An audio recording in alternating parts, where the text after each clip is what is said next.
Hi guys, welcome to today's video. Today we're taking a look at my CAAD12 again.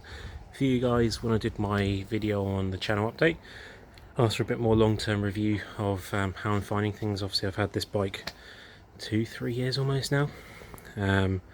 Started off as a 105 spec bike and now it's been completely customised and changed into what you see it now, with the Ultegra on it there, the MV componentry, MV wheels, Q rings, ceramic speed. This bike's done now 5,000 kilometres. It isn't a massive amount in that sort of time, but I have ridden other bikes obviously in the meantime as well. So how do I find this bike? So this bike here, the reason I kept it and did what I did with it is my most favourite bike to ride out of everything I had. I've had S5s, S3s, Propels, foils, and this is the most fun bike I had. So the reason being, because it was originally so cheap, you didn't have to worry about it, so you could throw it into corners. If you crashed, you crashed kind of thing.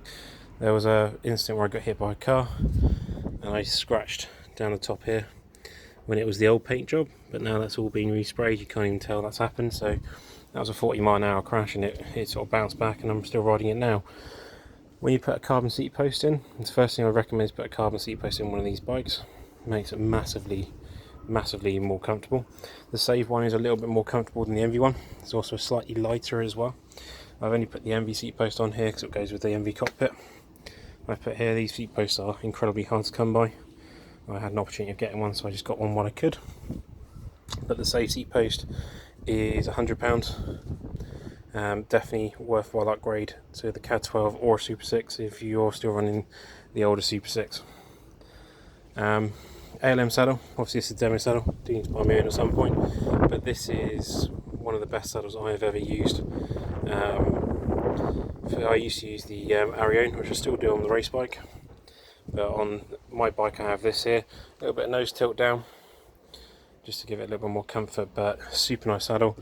As long as you're wearing a nice set of shorts, perfect for any sort of rider really. Obviously we've got on here the Sea Bear. People have been saying, why have you got Sea Bear and not ceramic speed?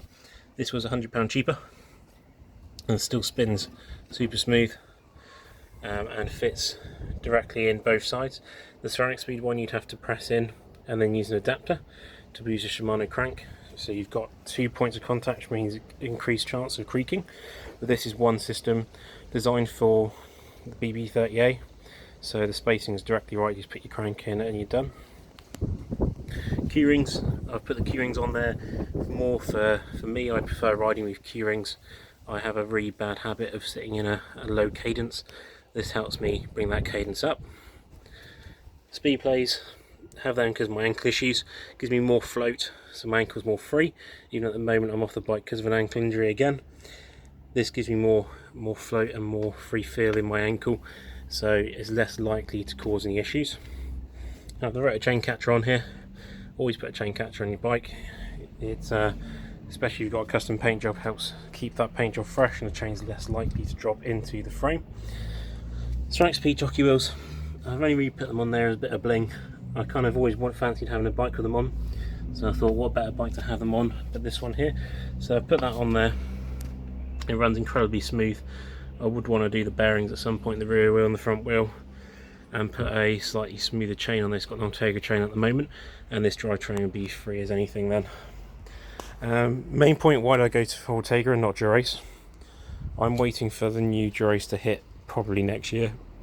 When that hits, all this Ultegra is coming off, Dura-Ace is going on it. I didn't want to put a Dura-Ace group set on now and in a year's time be out of date. I sort of went for a cheaper option for now, so then I can ride the bike and then next year put the Dura-Ace on there when it's the latest kit, instead of doing a false economy of buying Dura-Ace twice.